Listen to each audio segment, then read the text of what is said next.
He goes, well, Barbara, I'm not going to say I killed nobody, but you never see him again. You know, I can do that.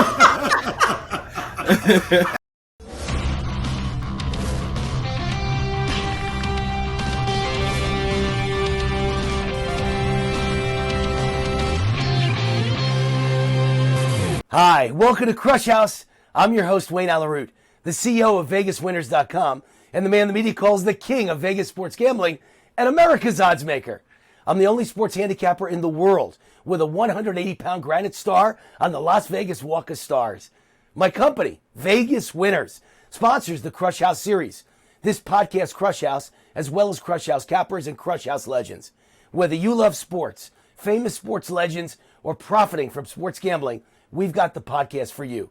Remember, you can also unlock all my winning sports gaming and point spread advice at VegasWinners.com. Go there now, register for free. Takes 2 minutes, opens you up to a world of free point spread advice and best bet winners. Later in the show, I'll be back with my Football Insider segment with former NFL quarterback Sean Salisbury to bring you insights for the NFL and valuable point spread advice for all the sports gamblers out there. Right now, I'll throw it to my main men, Frank and Sean. See you soon. Uh-oh, that's a late bell. Get in here and take your seat. Welcome to the Krush House, where we homeschool you on how to get some free winners from our principal of picks and Vegas handicapping legend, Wayne Allyn Root. And his two top students are here today. Let's see, Sean Salisbury, are you present?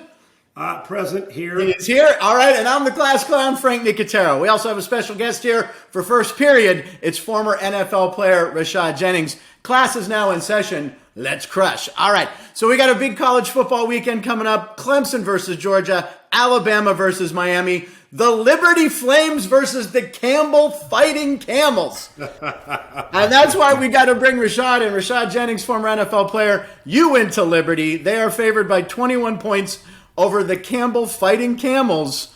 What do you think? How's your team looking this year, Liberty graduate?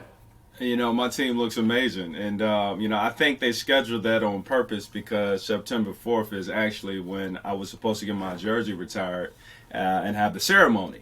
And so we've had to back it up because of COVID restrictions and a few things. But I look forward to the jersey retirement and parlaying that with my fellow alumni. So, but yeah, I think they're going to crush them. Yeah, they should. There you go. Congratulations on the jersey retirement. I got to go back to the competitor. Now, you guys got some game now. Who the hell is Campbell? Rashad, you and I played in the league a long time. And first off, it's great to be with you. I am trying to figure out, when we put game plans in and say you can't take anybody lightly. Now, stop it, dude. Campbell is like that team who was a Bishop Sycamore. Is that who this is? Yeah, I mean, it's some games are a little bit harder to get excited for when you're independent school and you schedule somebody like them. But not for nothing. Hey, you got to show up any given Saturday. That's right. You guys got some ball. You got some players now too, and well coached. It's going to be fun. Now, Rashad, congratulations on your jersey being retired. And if I'm not mistaken, it's number 23 at Liberty. Is that right? Now, yes, what sir. made you choose number 23? Is that a Michael Jordan thing? Nah, so I originally had number 3 in college at Liberty University, and it's simply because I knew in the NFL you were not allowed to wear a single digit, and it was going into my senior year, and I said I wanted to be twice as better, so I put 2 in front of 3. I like that. Nice. And Sean, you have your numbers retired at your high school. Is that right? Yeah. Rashad probably, and my 10 years didn't actually constitute me getting a jersey retired in the NFL or at USC. I mean, I know the names go: Marcus Allen, Simpson, Garrett, Bush, Leinart, Palmer. Salisbury got left out on that one, even though it was a fun career. But you should see the fish stories, Rashad and Frank. I was a bitch to deal with when I was in high school, man. I was really good. Yes, about a half a dozen, 6-7 years ago, it was retired and honored. You know what? No matter where it is, no matter when you win a championship, and Rashad, you know this, or no matter when your jersey gets retired, it's quite an honor, and it's one of the great blessings of my life, man. No, it truly is an honor. Yeah, absolutely. Now let's talk about some college football. I last night's game, Ohio State, I mean, it was a tight first half. Minnesota played them well, and C.J. Stroud struggled, right? I think he only had like 58 yards passing. Second half, 4 touchdowns, highly touted rookie. His coach says, hey, just let it, just air it out. Let's do it. Let's get it going in the second half. You had to be impressed by C.J. Stroud, right, Sean? Oh, my goodness. And I love a guy, and I'm sure Rashad can comment on this too. It's very hard for a young guy with high expectations. We went through the COVID part last year, getting your first start. Expectations are so damn high for Ohio State. You're going on the road. Minnesota had a rough year last year, but you knew they were going to play better. And everybody's expecting you to come out and go bingo, bango, bongo, and hit 8, 10, 12 in a row. Started slow, but I can tell you this. You can see the forest through the trees with him. Then he got it through 4 touchdown passes. I actually like a guy, and Rashad, you tell me this. You've seen it, as watched your quarterbacks go through this. We all do. Young quarterback come in, don't play well early. Do you wilt or do you respond? And I think CJ Stroud, it's only going to get better. By the end of the year, I'll guarantee you people are going to start talking Heisman for this young fella as long as he stays the course. But Rashad, I love guys who deal with adversity early and find a way on national television and in front of his teammates to take care of their business. Yeah, it's a tough thing, especially for a young guy to come in with peer pressure and the expectations to carry a team and a franchise. Plus, you got to imagine of what he believes about his university prior to him even joining the university. He already has self-pressure. And so to be able to handle that is not easy at all under those conditions. But, you know, that's what makes some of the most premier players, right? And that's why we watch the game. That's what makes it exciting, is from week to week to week who these guys are becoming in front of our eyes. And so I think he's going to be special, like you said, potentially. Hey, Rashad, when you were playing, who was the biggest, you know how like when you guys played, who was the biggest Power 5 team you played against? Do you remember what the team was? When I was I would say, well, at the time when I was with Pitt, we played against Notre Dame. And even Pitt, throw that in there too. Yeah, Notre Dame was rocking at that time. Okay, let me ask you this. The very first time you played against Notre Dame, in the locker room, preparing for the game throughout the week, and knowing that you would be heavy underdogs because it's Notre Dame. Well, at Pitt, obviously different, but because you guys had a good program, but at Liberty. So with thought process going into the week and your preparation for a team that you're playing Notre Dame, what was that thought process like, if you remember back then?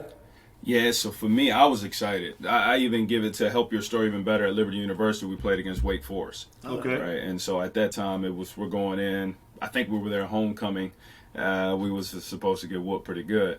And so for me, I appreciate the odds. Mm-hmm. The competitor in me likes my back against the wall because I have nowhere else to go. And so that's when I feel like you pull the best out of an individual.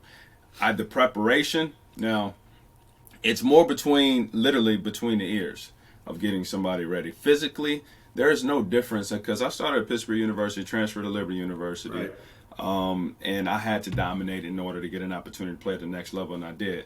The biggest difference between Pittsburgh and Liberty's talent is the size. It's not even the skill set. It's not the talent. It literally is the size. The offensive linemen are bigger. The defensive linemen are bigger. The wide receivers may be a little bit taller, but nothing else is different. When it comes to a sprint, a 4-4 is a 4-4. I don't care where you run it at across the globe. So it's between the ears of how mentally tough can I get you personally and everybody else around to believe in the same idea goal. Nice. Now, there are a lot of big college football games. I think we want to touch about this. Sean, you and I were talking about it. It's great early in the season to have this many big games, right? We got Clemson versus Georgia. This is the marquee matchup. You got number 3 Clemson, number 5 Georgia. This is great. I mean, this should be. I mean, this is a week 1 game on Labor Day weekend. I don't know. I think the line is. I think people are starting to bet on Georgia because the line's come down a little bit. I like Georgia at home. I think I might tease them with your Trojans, Sean, and take USC down to -7. But that's the game you got to be excited about, right? Georgia. Yeah, and it's. I believe they're playing it in Charlotte, if I'm not mistaken. I think it's a neutral site. Yeah, I think you're right. Yeah, a neutral site game, and Rashad can make a point of this too. This is when you come out and Rashad talking about being mentally ready. This is now with the way you only got so many. It's not like baseball. We got 162 of them, and you can have a series where you get swept and still win your division by 10 games. You lose this game against one of these teams. If you're Georgia, now you're always thinking win. If you're Georgia, think about this now. They're in the SEC, an SEC team, maybe not even named Alabama. If you have a loss early, you can overcome it and still get to the Final Four. Now Clemson. ACC may not be as tough as the SEC, which is not. and you lose that game, guess what? Now you're looking and thinking, man, we've got to run the table, because an ACC team in a normal season, Rashad, that loses 2 games, even Clemson, now that Lawrence is gone, you're not going to make the 4. You're just not. An SEC team can, but you don't want to have to look around 2 losses. This is paramount. Georgia can probably afford to lose more than Clemson can. I actually like Georgia in this game too. I think they got a chance to be the national champions this year, and we're going to see this young quarterback, DJ Ungalele. Okay, yeah, DJ that guy. But he had a great game against Notre Dame. But Rashad, this is a monster start, and if you're faint of heart, you probably shouldn't show up for this one. But what a way to open the gate. This is going to be a blast, man. No doubt, and I feel like Clemson this is their first year without Trevor. Yep. I think a lot of those players in that locker room actually are getting tired of hearing how he carried the team and want to prove that the reason why they won is because there was 10 other guys and 100 and something odd other guys on the football field as well, right? And so I think this is a big calling card for who this team is this season. I can't wait to see this. Now, see, that's kind of opposite of what Sean said. So you guys you think Clemson's going to win this game, Rashad?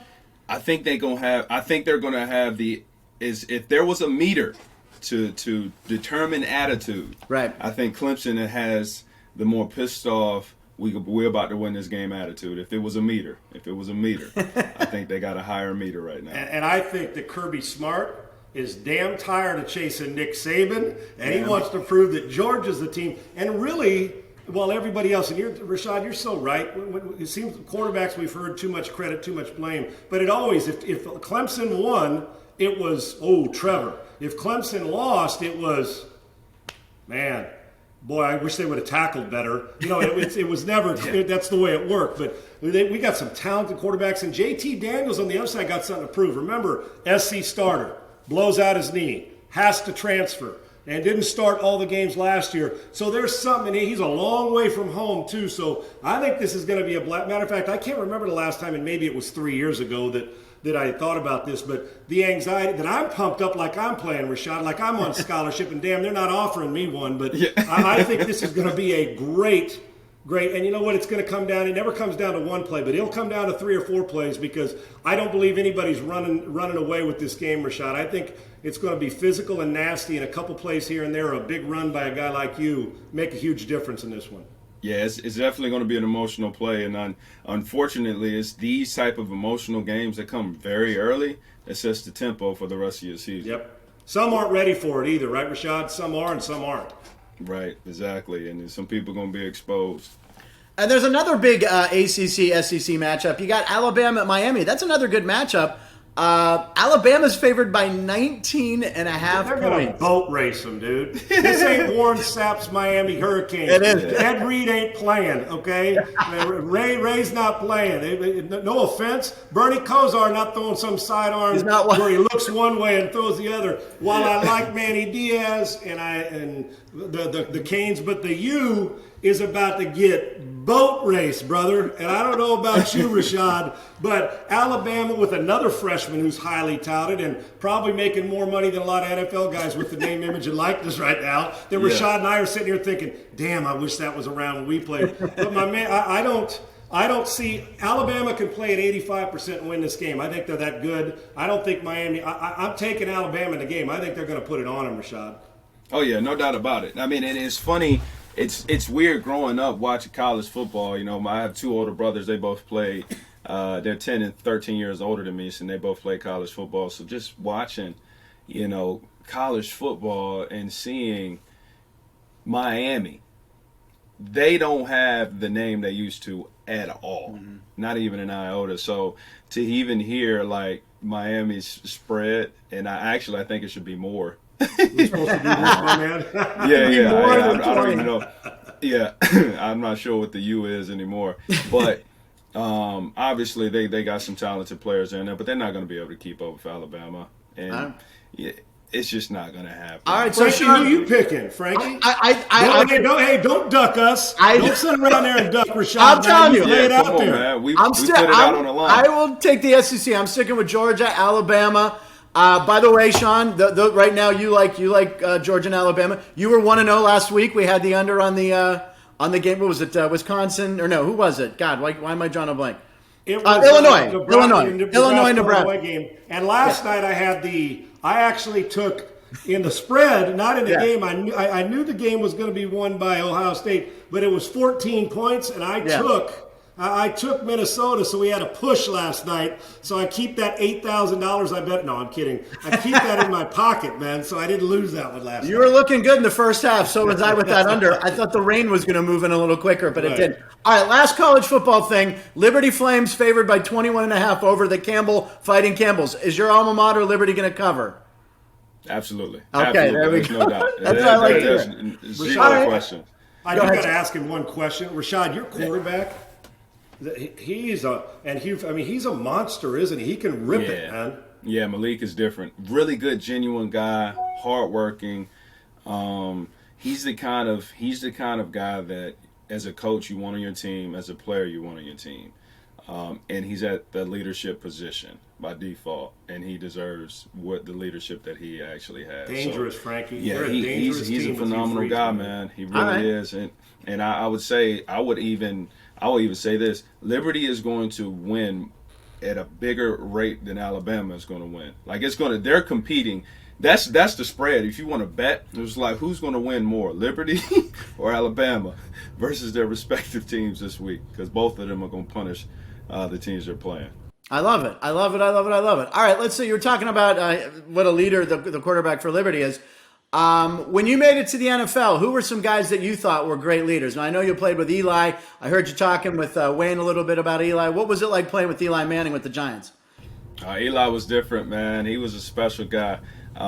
He led simply by his work ethic, and there's no way around it. He was the first in, last out. I locked it right beside him, and so I got to know him pretty well. Unfortunately, if you play football, you get this. I got to know him a little bit too well. But yeah, dude is awesome.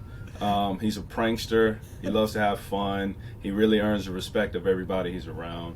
And he's somebody you want to fight and play with. He truly is. Rashad, I'm so glad you said that, because I've spent a lot of time. He coached at their academy, the Manning Academy, and Peyton and Eli.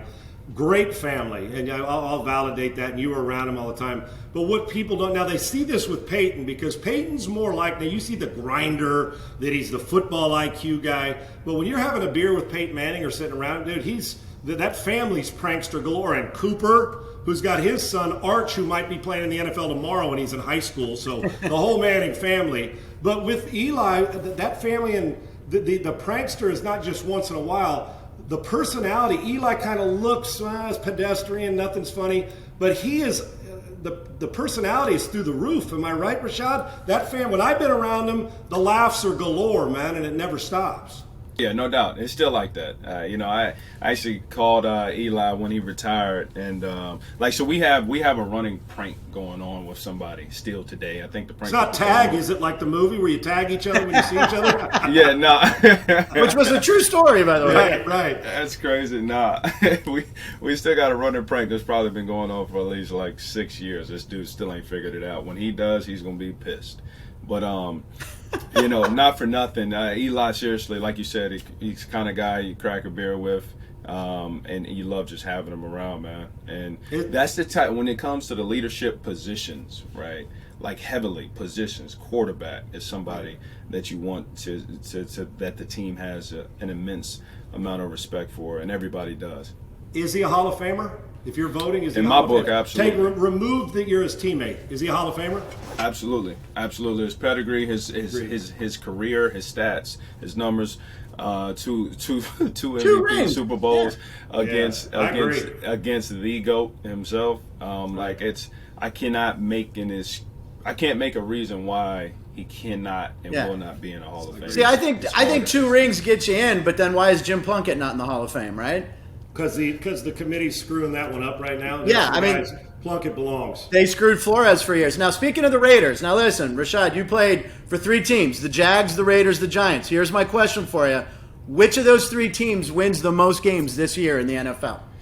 Ooh, that's tough. That's the tough, Raiders, man. Right? The Raiders. That is tough. I really feel like they're all in a position where they can.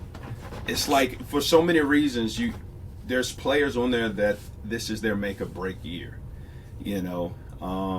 I'm excited to see what Daniel Jones does with all the weapons that's around him this season. Boy, I cannot wait to see it. This is his team. This is his playbook. He's comfortable now. He's been through the freshman warts, and now it's time to see what he can do under the saddle. Rashad, I heard you were talking to Wayne also when he had you on the other show, and I was listening to it. And I want to follow back up on this. We were talking about preseason. When you played, preseason was a bit different. When I played my career from 86 to 96, it was a lot different. Training camp was longer. We played more games, right? And starters seemed to play more. I mean, back then, you'd play a half a game in game 2, 3, and just a little bit in game 4. And I had said that, you know what, I don't think preseason matters, although you want to win every game you play. When I say preseason doesn't matter as far as for the regular season. Is it changing now with 3 games? Because, like, for instance, if I was your coach and you're my starting back for the Giants, in this element we're in now, you're not playing, dude. I'm giving you 3 carries and getting you out, and you're going to put a hat on, and we're going to be talking about what beer we're having at Pizza Place when the game's over like we did in high school. But you think that it does matter, and you put out a stat, which I thought was impressive, but I still don't now think it's that important anymore. I think practices are more important, and I don't think an undefeated or a team that's undefeated in the preseason is automatically got the head start in the NFL. Do you, in this football we're playing now? Yeah, so the thing about the preseason for me, I think what it is right, like say, I'm just giving facts, right, stats. Now it's our job to analyze and come up of some sense of it. What I think the sense is, it is telling that the teams that win Super Bowls come from the depth. Your starters can be your starters, but clearly, if you can't win preseason comes in because coaching ability. Yep. That's how you win preseason, because you put the best people in the spots, and your depth can actually perform. Your time management, like all these little things are why you win preseason. And so it goes to show the strength of the coaching staff. It goes to show the strengths of the GMs and the strengths of everybody aside the superstars. I think that's what it is about the preseason that really shows by stats how you cannot go under 2-2 and win a Super Bowl. Right, and Frankie, real quick, and about that, and he's so right about that. Because at some point in the season, depth is going to rear its head, right? Rashad, Frank, it is. Yeah. It's week 8, week 9, and you're going to look back and say, I found something out about that backup running back or that backup tackle in preseason. And it really is, and that's when I was talking to Wayne about it, is, and we'll discuss it, is it all about making sure the guys can handle the pressure that aren't the starters. We know how they handle it. It's the other dudes. That's a hell of a point by Rashad. And you and Wayne talked about some great stuff, so why don't we go to that? I always love your earlier conversations. You and Wayne talked about a lot of stuff about preseason also, and his Dallas Cowboys, of course. Let's hear it. All right, Wayne Allyn with Sean Salisbury. Sean, how are you today?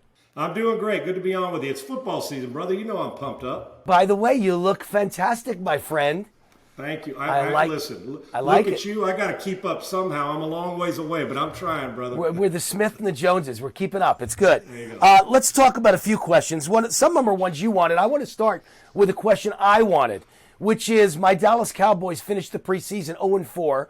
You know, it was 3-game preseason, but they played in the NFL Hall of Fame games. They're one of the 2 teams with Pittsburgh that had 4 games. Does it mean anything to be 0-4 in the preseason? I don't think it does if you never played a starter. Now, if Dak played and he was horrible, we'd all be nervous on pins and needles. Never played 1 down, so you never had your starting quarterback in for 1 down the whole preseason, and all you had was scrubs and backups in game number 4 against Jacksonville, against their starters. Does this mean anything? Absolutely not. Where it does mean, it obviously meant something, not the record, but to the guys that were bubble players trying to play. And I think for coaches, Wayne, what it does mean is what guys on the bubble or young players can handle going from the practice field to the games and handle a little pressure. Because even though the starters aren't there, you want to see if the second and third guys or bubble guys can handle if there's a $1:30 to go. Can you handle a minute 20 drive when we got to have a 2-minute drill? Doesn't mean anything. On the opposite of the Cowboys, the Ravens have won 20 straight preseason games. It doesn't mean anything to me, like you said, unless my starters are in there. The risk is too great for the reward. I don't want to win preseason games. I want to have my guys ready to go. Young quarterback, a little work. But when your veterans aren't playing, it means nothing. Although Denny Green used to tell us when he was our coach in Minnesota, if we're going to go play, we'd like to win. But that was aimed at guys who weren't playing every down. It was the guys who were trying to make the team. So for me, we've seen teams win no preseason games and go on and make the playoffs. And we've seen the opposite, that where they're undefeated and go on and not play well. When it really starts is next Thursday when your Cowboys open up against Tampa. Doesn't mean a hill of beans. I don't really give a rat's ass what they do in the preseason. Now it's time to show what you got. And I don't think it means anything, but obviously it means something to John Harbaugh. How do you win 20 times in a row in the preseason? So obviously Harbaugh at Baltimore thinks preseason means something, and his team makes the playoffs every year. So give him credit, because he must have the philosophy that you never lose. You want to win every game you play. When you walk on the field, you want to have a winning attitude. I guess. And real quick about that, Wayne, you know what that is? And that's another thing. And you know this, winning becomes contagious, as does losing. Right. So you want to have that feel-good feeling. And obviously, John knows how to coach backups and other guys when his starters aren't playing. So it's a good thing. And my Dallas Cowboys, I still think we have the most talent on the field. You know, top 5 in the NFL. I think we're going to have a great year. But obviously our backups suck, because the backups can't win a game. That's for sure. Right. Your question that you wanted to answer, if you were the NFL commissioner for the year, what changes would you make to the NFL? Well, a lot of them. I'd take his salary at about $45 million a year. That'd be okay by me, Wayne. Then you and I could have a great time. It's always on me. 2 things stick out for me, and I know there's a ton of them. One is I would go back. I think the rules for I think every rule is set up for the offense to succeed and the defense to suffer. It just is, and I know we like points, but I would take away some of these bang-bang plays that are unintentional, and we're fining guys and suspending guys. You're not a dirty play. Intent has got to be more important than a bang-bang play where they hit helmets on accident when a receiver ducks and hits. So and I know we're trying to protect players, but we can't take away the damn integrity of physical football. We don't play, this isn't bullshit flag football, although that's good for kids. This is pros. That's one. And the quarterback. I think the quarterback has way too much confidence in knowing, and watch the quarterbacks. Every time they get hit, boom, their head snaps and says, is that referee going to call it? And one that's bothered me forever, I can't stand our overtime. I cannot stand a coin flip. I would do this, and it's real simple.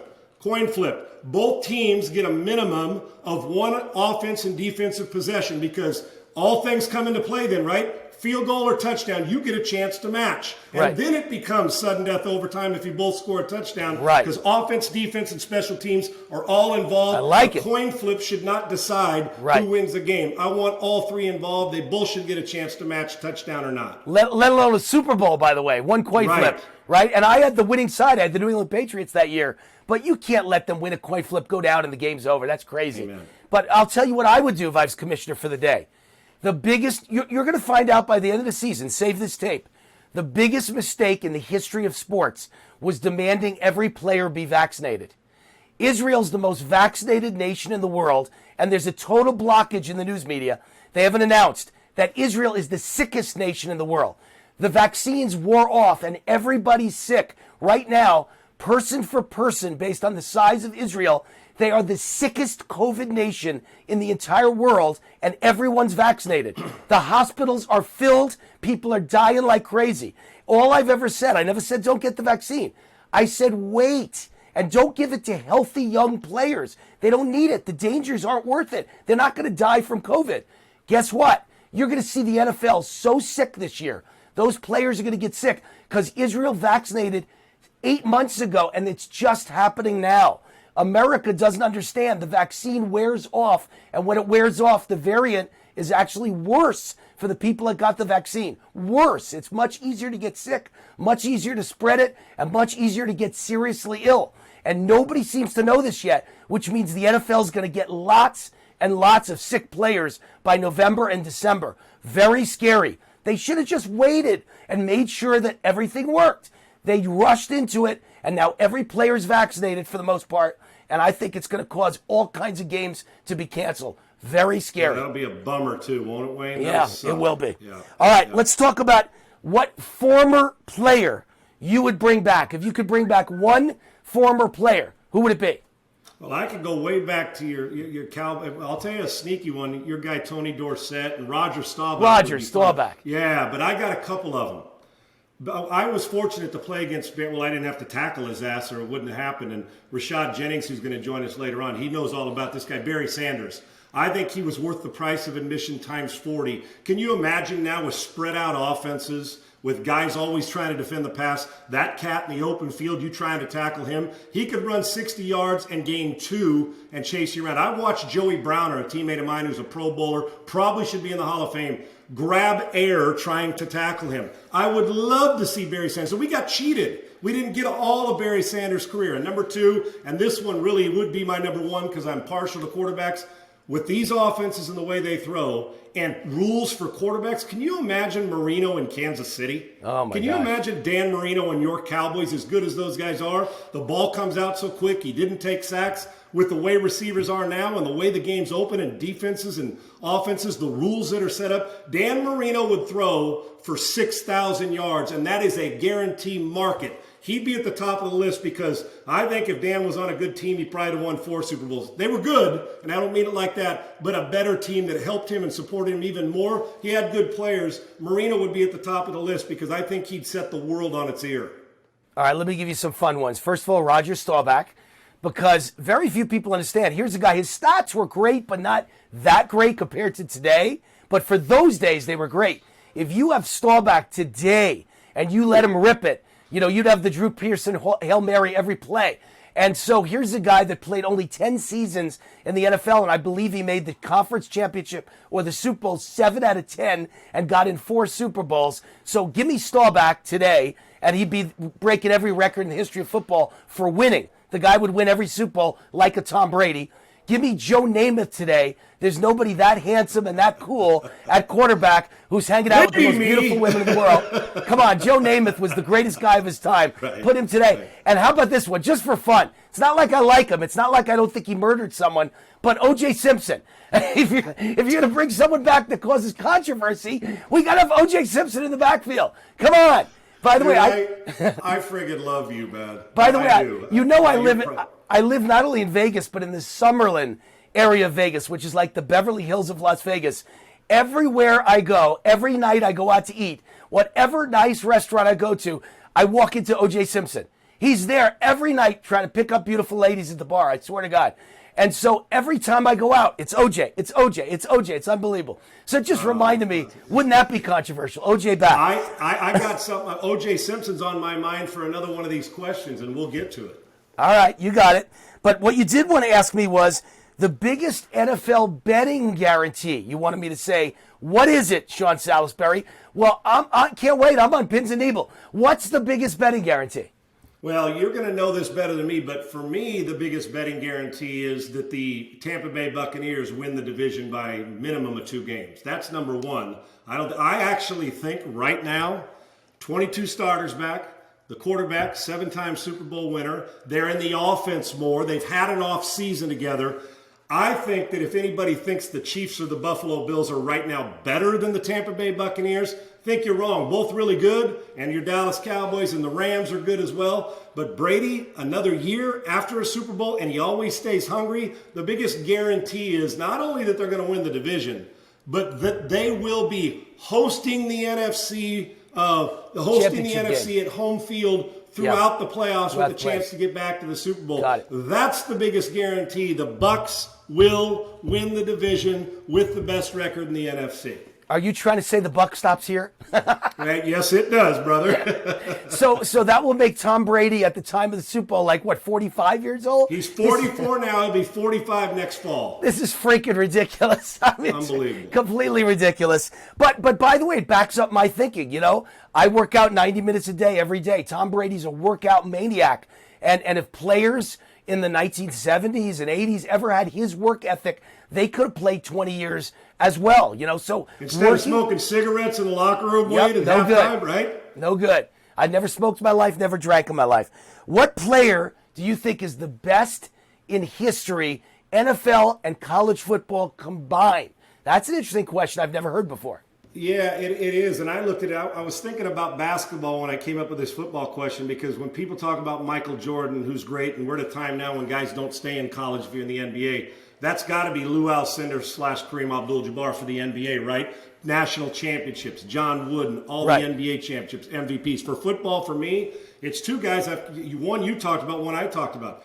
And there's a lot of others. Is O.J. Simpson, Heisman Trophy winner, one of the best we've ever seen in college. And I know people cringe when you say his name. And also in the NFL, first 2,000-yard rusher, did it during 14 games. The juice. So his combined college and NFL is absolutely ridiculous. And can you imagine with 16 games with this? And then going back to the guy I mentioned, his all-purpose yards, his college career. Barry He was playing Sanders. behind Thurman Thomas, so he didn't get the full Barry Sanders. And he was on a Detroit team that wasn't very good. I'm going with Sanders and O.J. Simpson. There's not many better with that college and NFL career combined. Well, your guy in Dallas at quarterback was pretty good, too. I was going to say I'll go with Roger Staubach. He won the Heisman playing for, Annapolis. That's amazing. Playing for Navy, he won the Heisman Trophy, and then gave up, 4 years in the Navy Five in of them. Vietnam? 5. Yep. And then came in late as a rookie, and no one thought he could do it.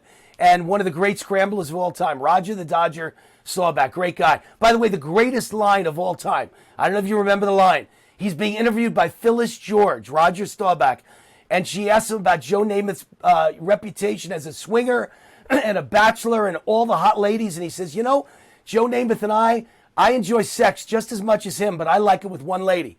I thought that was probably the greatest line of all time. Great guy. And you know what's great, Wayne, and you know this because you follow him and you're a businessman.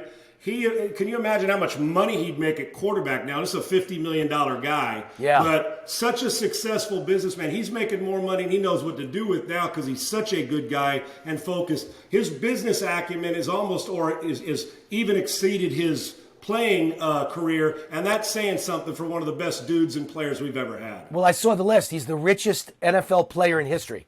There's quite a few LeBron in the NBA that are billionaires or close to it. He's worth, I think, $600 or $700 million. No NFL player made that list that high. He's number one in the history of the NFL. Roger Staubach sold his real estate company for $1 billion, and his take was $600 million. So he's worth $600 to $700 million. And by the way, his biggest mistake or failure, whatever word you want to use, if Roger Staubach had entered politics, he would have become president of the United States.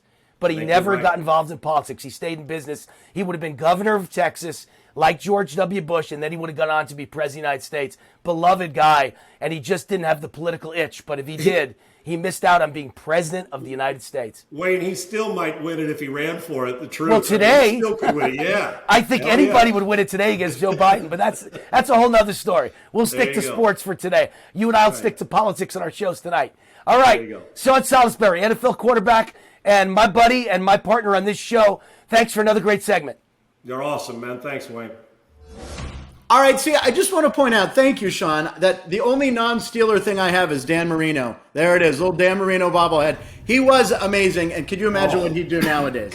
Yes, I could actually imagine it, and I can, and so can he. I can guarantee you that. I'm sure Danny can too. I also want to add the thing with the best. You guys were talking about the best college and pro career. What about Charles Woodson? There's a guy, right? Heisman Trophy, Super Bowl, first ballot Hall of Famer. That was Rashad and I could give a rat's ass about that. He's a defensive player. And the last thing, you mentioned Joe Namath, and Wayne was saying how handsome he was. I just want to say he was born in Beaver Falls, Pennsylvania, where I was also born. Must be something in the water. I don't know what There's a difference. He had a 4 head, and you got a 5 head. There's the difference.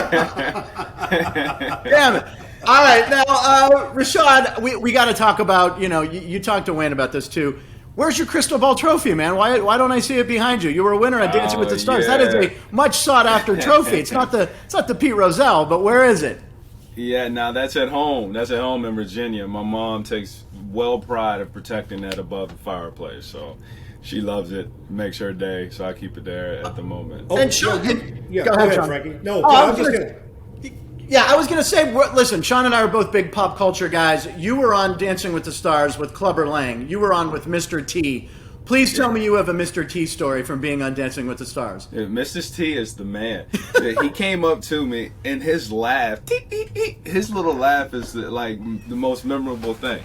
Have you ever had a chance to bump into him, meet him, anything? I was at an event with him once. I never got to meet him though.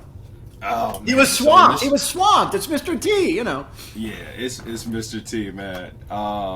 He earns that, like, something about him, man. He just has a pure joy, pure spirit about him that is just infectious. But go ahead. Go ahead. No, I'm listening to you. I'm laughing. I love it. Yeah, and he loves to perform Mr. T. Yeah. Right? Like, so you know, some people in their celebrityness, if you do something, you know, that's a famous saying or phrase, like people come up to you, can you say, you know, if it's The Rock, can you smell what The Rock is? Everybody want to hear him say that, right? And I could imagine how to get on his nerves and you get tired of it. Mr. T loves it. Yeah. Like, do the Rashad, you know Mr. what's T. crazy about Pity that? the fool. And I've never met him, and it goes along. It's so funny, Rashad saying that. He was in an interview with Barbara Walters. You know, we all watched him with the A-Team and all that, but I'll never forget. And it's plain as day. Barbara Walters asked him because he was talking about all the tough times Mr. T's been through, and she called him T. He goes, Barbara, nobody called me T. My mama don't even call me T. It's Mr. T. And then she asked him, and she goes, well, have you ever killed anybody? In her way, that Barbara Walters. He goes, well, Barbara, I'm not gonna say I killed nobody, but you never see him again. You know, I can do that. And I, you know what? He's crazy. One of those guys that he's withstood the test of time, right? Yeah. He's still funny, and Rashad having to do it. So with that, Rashad, when you see all those stars, okay, I'm making this phone call. Let's pretend I'm the Dancing with the Stars people, and you get this call, or your agent calls you, but I call up and say, hey, Rashad, we were thinking and wondering I want to know what your response was when this call came. So-and-so and so-and-so, hey, we'd like you to be on Dancing with the Stars. Do you remember what that conversation was like? Yeah, actually, verbatim, yes. The call came, it's a serendipitous thing. Every offseason in the NFL, I picked up a new art or a new craft. Like, I'm addicted to learning. I'm a true autodidact. The very first offseason, I picked up the guitar, learned how to play. John Mayer is the reason why I picked up a guitar. The next off season, magic tricks. I love magic tricks, so I'll just learn a boatload of magic tricks. The next off season, I picked up archery, Olympic style fencing. I picked up poetry. Wow. Every off season, just something. That last off season, I was at a shindig, my buddy of mine's, and there was on the TV there was a commercial, and everybody was dancing, and I thought it looked exceptional. So I'm eating my burger, and I'm like, yo, what in the world are they doing? One of my friends happened to know. She said, oh, Rashad, that's a cha-cha. What the hell is it? What is a cha-cha? She said, that's ballroom dancing. What the heck is ballroom dancing? I know nothing. I'm ignorant to this. And she went on to explain because she's in ballet and does jazz. And so I said, you know what? I'm going to learn how to do this all season. Ballroom dance. Everybody thought it was funny.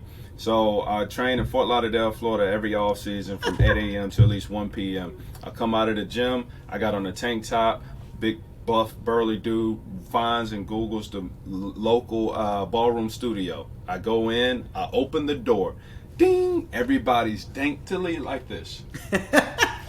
I look so out of place.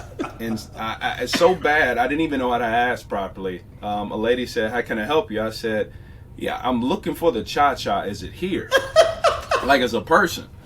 And she laughed and said, sir, are you looking to learn how to cha-cha? Yes, ma'am. She pulled me over to the desk. She said, you want public or private? I said, definitely private. I don't want nobody to see this. And she said, we didn't have any availability until 2 weeks from that day.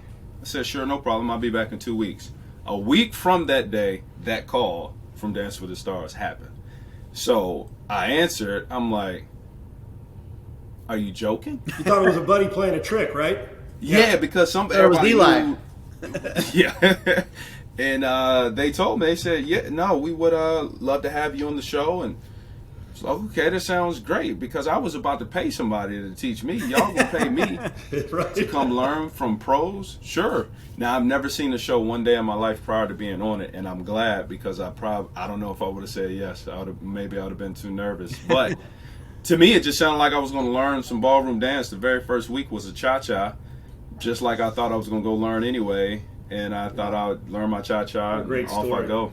Frank, with all that talent he's got, as he rolled through all the stuff he had, and I said, dude, I'm just mowing my backyard with all this skill set you got. I said, fuck, Sean, you got to pick up the tempo in the offseason, man. It's unbelievable. First of all, I became a bigger fan of his when he used the word shindig. I loved that, Oh, yeah. first of all. I loved when you used shindig. Do you have a guitar near you right now, Rashad?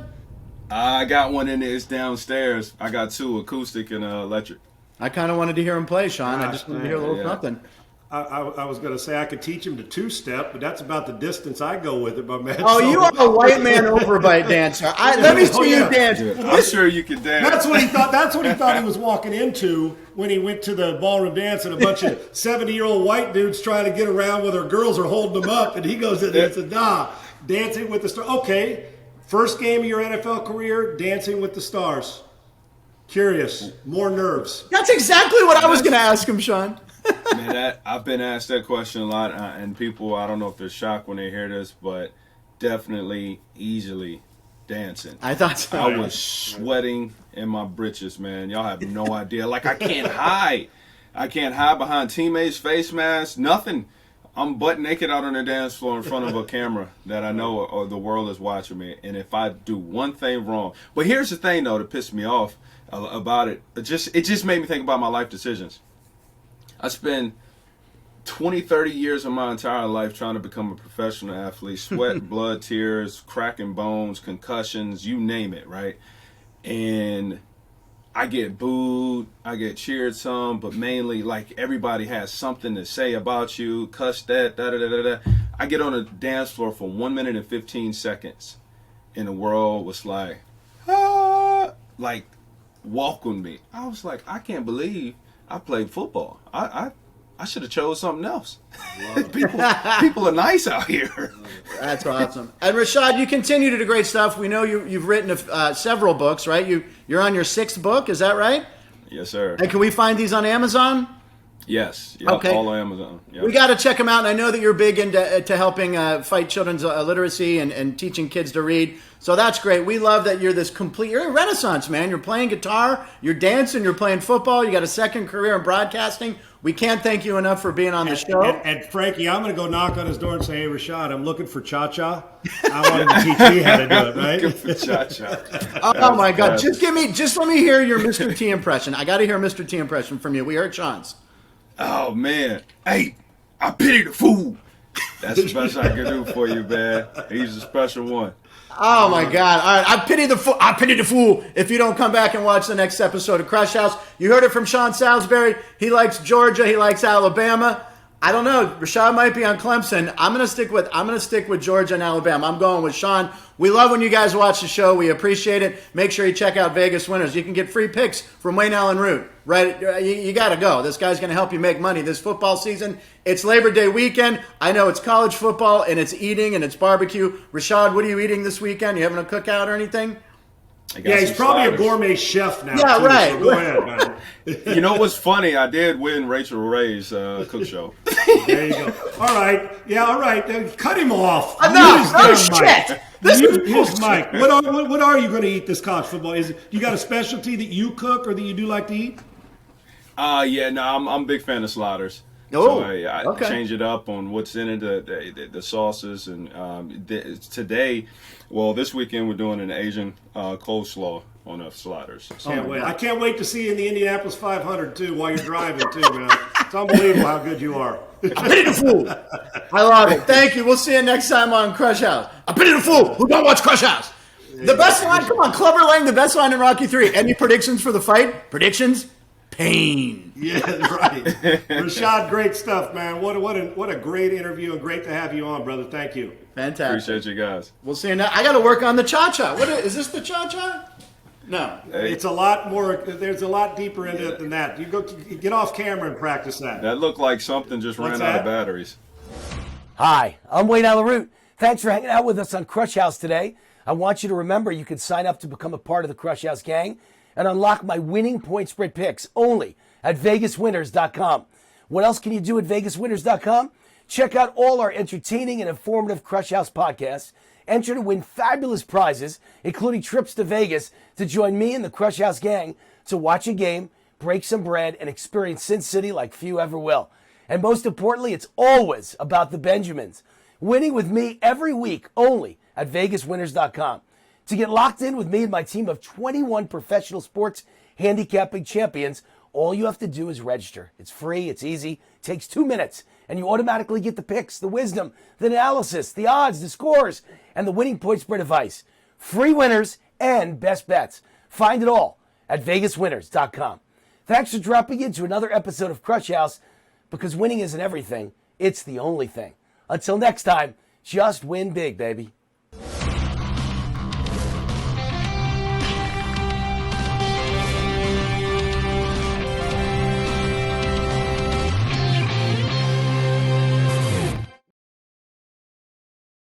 All right, what was I doing?